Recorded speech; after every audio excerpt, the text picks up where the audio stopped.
Hello, welcome to Meet the Problem Solvers. I'm your host, Judy Perlman, and I'm thrilled today to be with my new friend and co-conspirator, Jordan Harris. Jordan is the pastor at Connexion, which is a faith community. He calls it a reimagined faith community in East Somerville.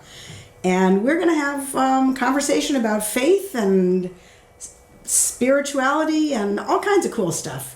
So, and history. In fact, our history. I'm going to start by talking about our own history. Sounds good. Yeah. So, Jordan, tell me about how we met. Tell everybody. We met through the Community Action Agency of Somerville. I joined the board when I became the pastor at Connexion about a year ago, and you were just the person that grabbed me and helped me to jump right on board. Yeah, we're talking about fundraising, and we will circle back to tell you a little bit more about some of the plots that we've been hatching. Always. So Jordan has shared some of his story with me, and it's very moving and it's very interesting. So if it's all right with you, I'm going to ask you to kind of tell people about some of how your life brought you here. Yeah, thank you. So I originally am from Pennsylvania. Seminary brought me up to Boston and got caught in that Boston bubble and have loved it ever since. But started out in Lancaster, Pennsylvania, believe it or not. And what brought me to this path to become a pastor actually was an experience of homelessness myself when I was about 11 years old. Me and my siblings and my mom were living in our car for a couple of months, and the way I always tell the story is we were staying at a campground in order to give off the appearance that we were camping. And one day there was a group of folks that were gathering kids for a Bible study, and they said there's free food and games and fun, and I didn't know what a Bible study was, but I knew what free food and what games meant, you know, and that was really where I sort of found faith, found spirituality for the first time in the midst of that sort of tragic and chaotic time.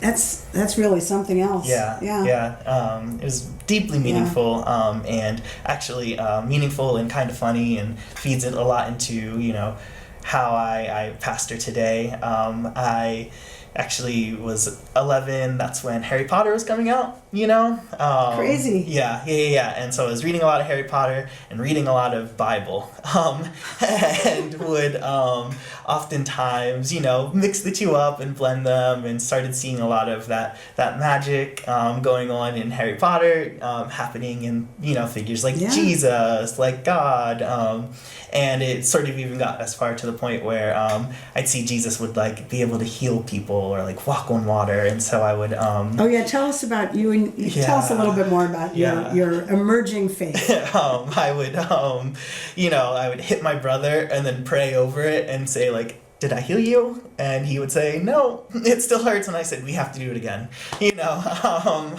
or, I would stand on the edge of the pool at the campground, and, pray and think real hard and just know that if I take a step out, I'll be able to walk on the surface of the pool. And of course I couldn't, and then I'd get back out and do that over and over again for hours at a time. I was definitely that weird kid, but I remember at one point I asked you whether your siblings had also followed you into a path of faith, and you said absolutely not. No, not at all. They definitely went off to do their own things, and I think it was really the way in which I was just an imaginative 11-year-old, sort of then had access to these, imaginative Bible stories that really set me apart. That's amazing. Yeah. So imagination as well as heart. Yep, absolutely, absolutely. And did you feel happy when you were in those church groups? I mean, was it also a feeling of community and belonging? Community, belonging,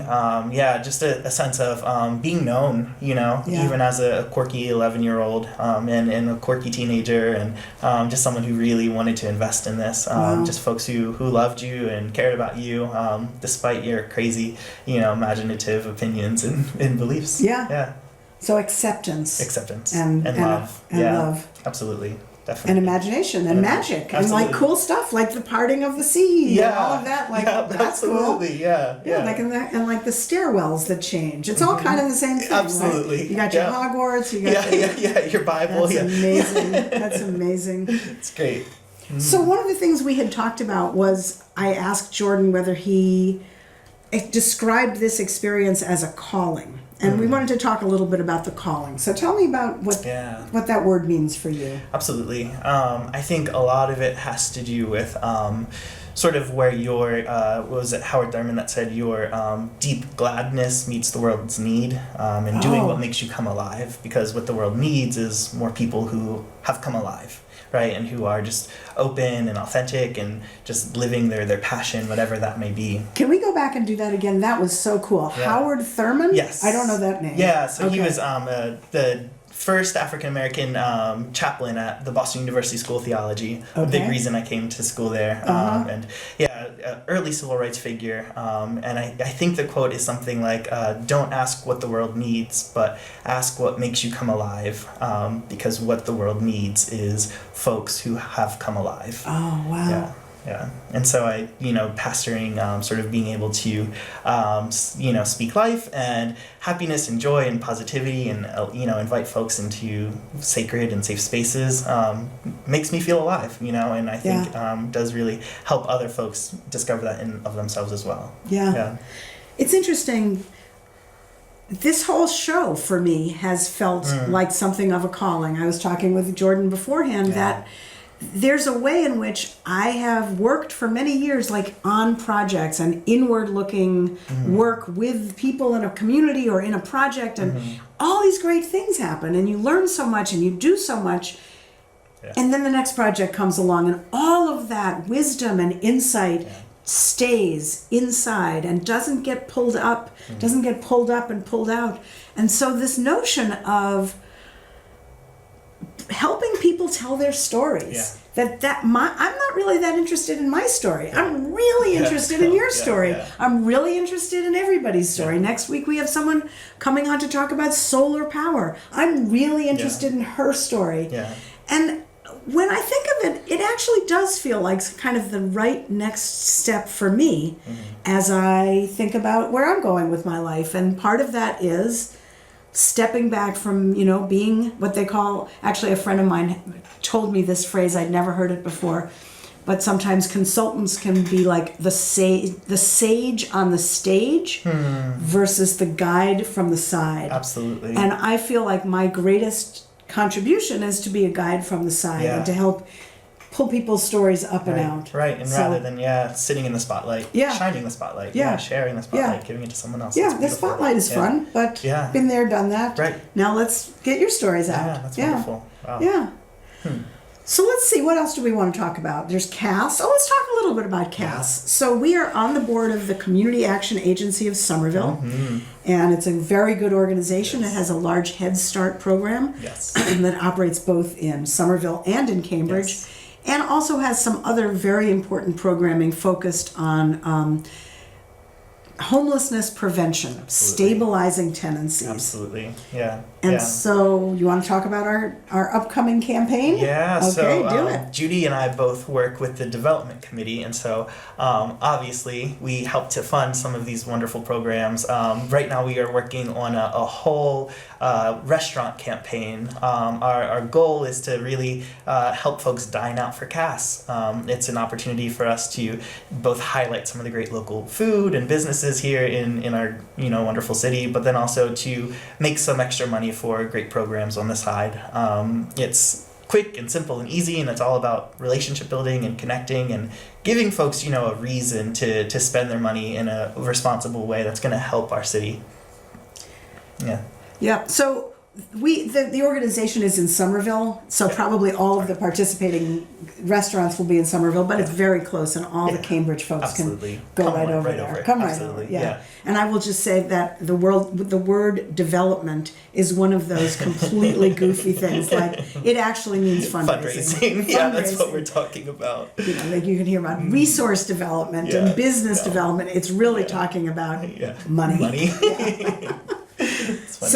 This is Meet the Problem Solvers. I'm Judy Perlman. I've really been enjoying hosting this show. And tonight I'm here talking with Jordan Harris, who's the pastor of Connexion in Somerville.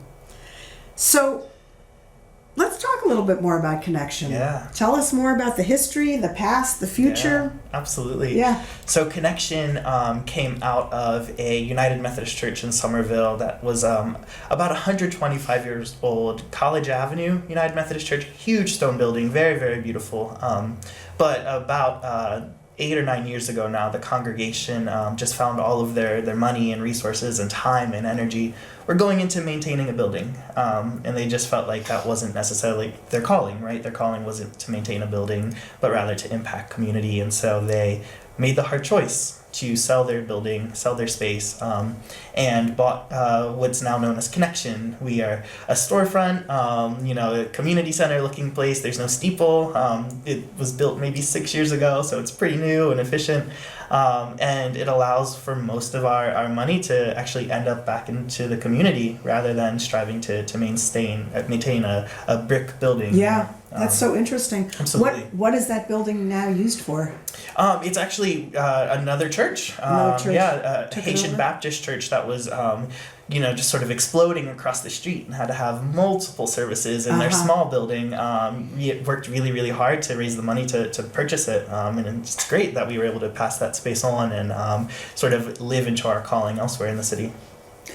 Well, I will just say that my first time walking into Connexion, or the two times I've been there, have been because you have hosted a community workshop or a community learning session. And I think it's just a really beautiful way of using a very simple space to create and foster and encourage learning and community and connection. Connection. Yeah. Absolutely. Right. So tell us a little bit more about Connexion and what you guys do there and what it's like. And definitely. So I call us a reimagined faith community is the term I kind of use, because we don't look like a church or sound like a church or always even act like a church, but rather we are sort of this space that strives to embody our namesake and be, a place where people can come connect to each other, connect to services they may need, connect to sort of, a sense of the divine, connect to community.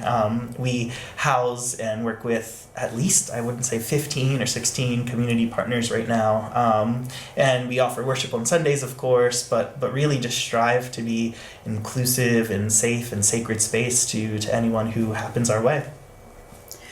so you were saying that one of the things that happens is you can have very casual gatherings and you can have very formal gatherings, and they can be like back to back to back to back. Absolutely. So give us a little example of a crazy just juxtaposition. Absolutely. So we have coming up this week the Immigrant Police Dialogues that Somerville hosts. They happen at Connexion because it's safe space, right? It's not City Hall, it's not a police precinct, it's not outside.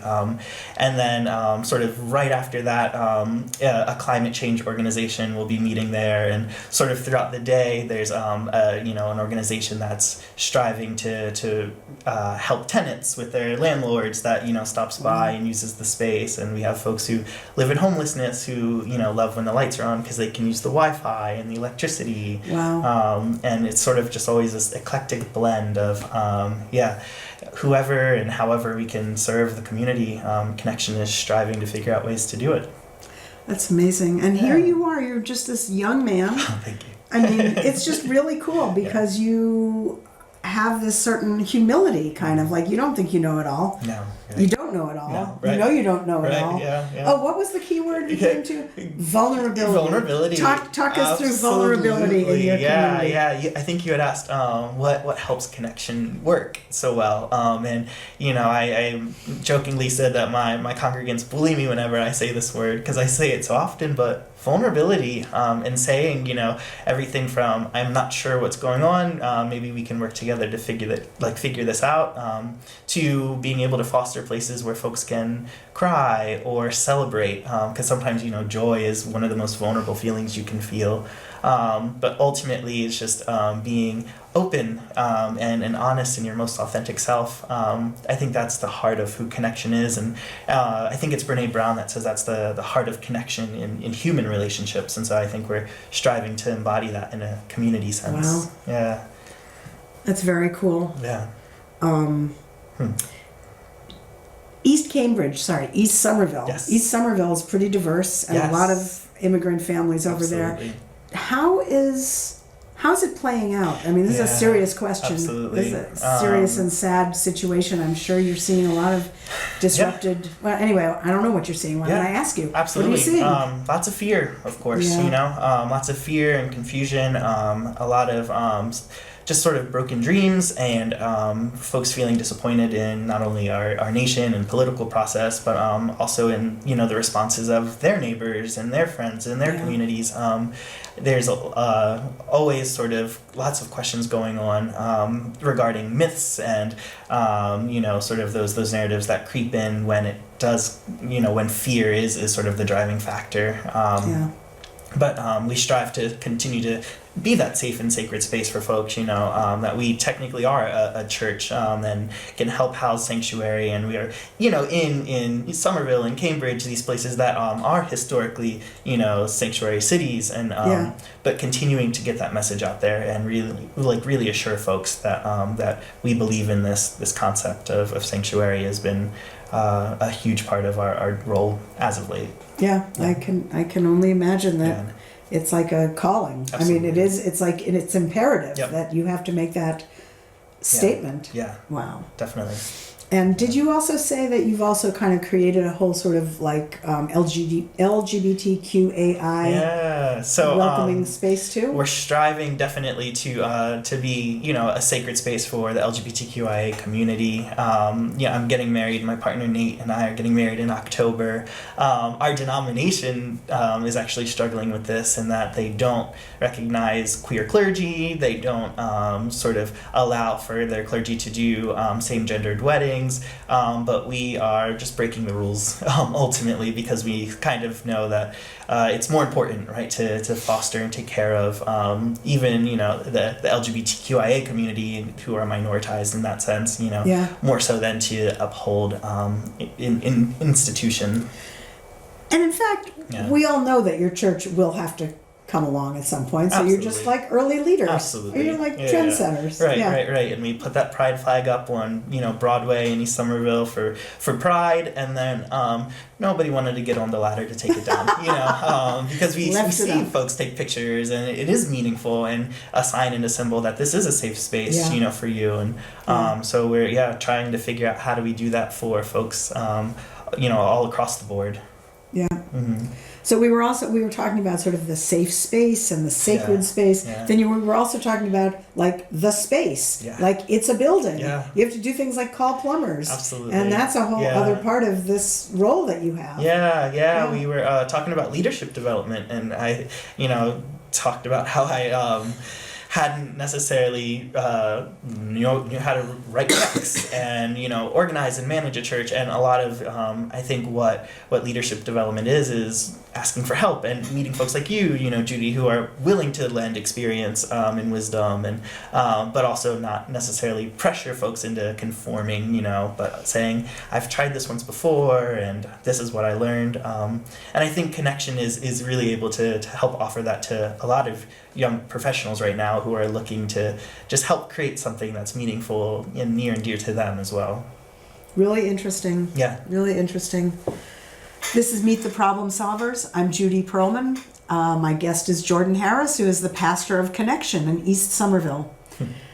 So Connexion really does have a very wonderful air when you go in there. And so we talked about, when we talk about the end of the show is often sort of like, and what does it mean for us? What might we do? I think that one of the things that you've said is that your congregation, your group is growing. Yeah. So talk a little bit about that. Yeah. So a lot of what Connexion is especially on a Sunday morning, is connecting with one another.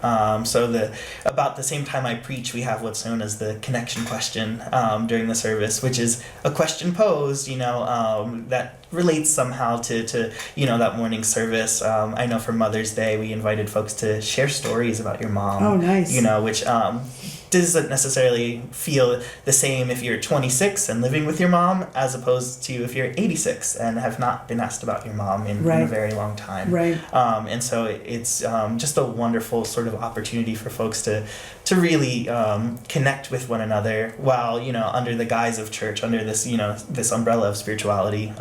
Because ultimately that's how you build love, and that's how you get to know one another and get to know yourself in a way that can help lead to growth, both spiritual and otherwise. So if somebody watching this show is kind of tempted to say, this guy seems kind of cool, this community seems kind of cool, they do some cool stuff, do they just show up? Do they call? Do they go online? Tell me about how somebody might check y'all out. So don't look at our website yet. It's under construction, but our Facebook looks wonderful. So Facebook us at Connexion, Connexion, UMC.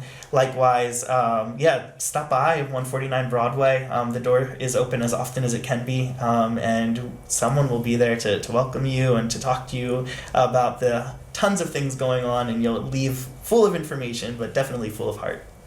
That's awesome. Yeah. So when someone new comes in, I mean, talk us through what happens. Somebody kind of walks in on a Sunday. Absolutely. How does that feel, and what does that what happens? Yeah, so I always tell a joke about at Connexion, you're invited to be your most extroverted self, because I think it does take a little bit of an extrovert to walk into a small church setting that's very just open and vulnerable and authentic. But we strive hard to name that this is safe space, and let folks know that people are here because they want to be here, and they want you to be here.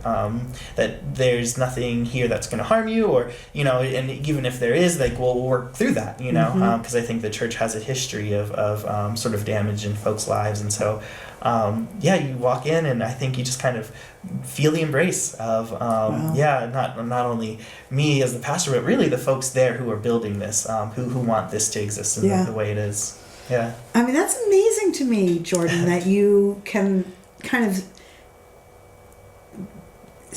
see the church in all its complexity, that it has been a force for good and a force for oppression, and you're still in. Yeah. You're in, because this is who you are. Absolutely. Yeah. And this is ours, right? This is this is ours to build and to control, and it's just like, I'm living my own story. Connexion is etching out its own story, and apologizing for the ways in which the church has harmed in the past, but striving to do better in the future, because we know that we're all always stronger, when we're connected to one another versus when we're on our own.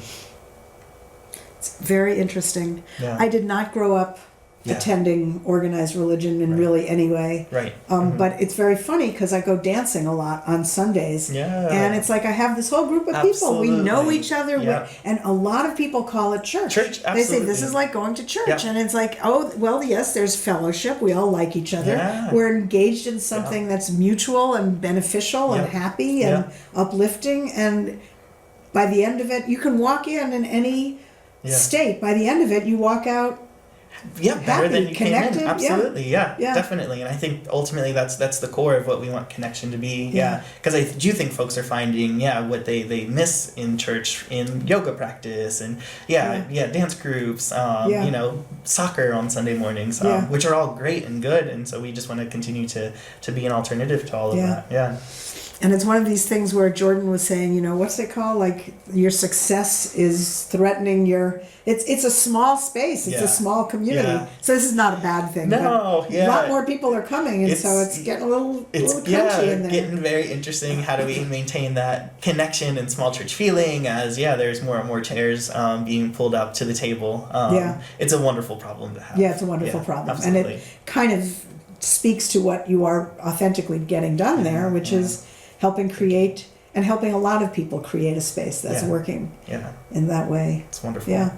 Thank you. So I look forward to knowing Jordan for years to come. I think he's a cool guy. Thank you. And it's wonderful to see you growing. And I really think that coming together as we did around the needs of people who really need a lot is a very interesting part of this. And so I hope people will, in fact, probably you can check it out on my Facebook, or you can check it out on Jordan's, or you can check out on the CAS website, which is CAASOLING, Somerville.org, and there will be kind of a restaurant campaign where it's like, come eat, drink, be merry, and you will be contributing to our ability to stabilize tenancies and help people stay in Somerville, Definitely. which is undergoing major Transition. Displacement and transition. Yep. And it's really very satisfying to be part of an organization that's getting the work done. Yeah, absolutely. Yeah. Definitely. So let's see, connecting, Yes. Cass, calling, lots of C's, C's. connection. What else do we have here? Yeah.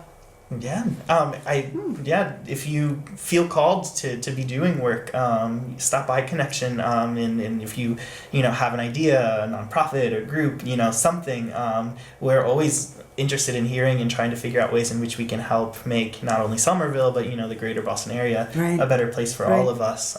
It's hard work to sort of sit in an office and try and brainstorm this yourself.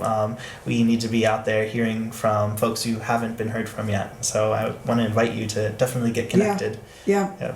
The last time I was there, what we were doing was it was a panel of restaurant workers. Yeah, it was interesting. And Senator Pat Jalen. Yep. Was and there. we just had a really pretty interesting conversation. Yeah. And it's a wonderful space. Absolutely. So if you need a place in East Somerville to hold a community organization, a community event, that's also something you can do. Absolutely. Definitely. And make a little contribution on the side. Maybe if you think of it, if it works, if it works.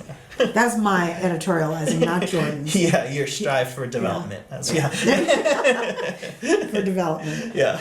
Well, Jordan, thank you. Last words, last guidance to us all. Yeah. Ultimately, I always strive to remind folks, always remember that you are loved. That no matter where you are, what you're going through, that there is love that surrounds you and upholds you, and continue to seek out spaces and places and folks in your life that just want the best for you and want to help support you, because they do exist, and that you are never alone. Yeah. That's beautiful. Thank you.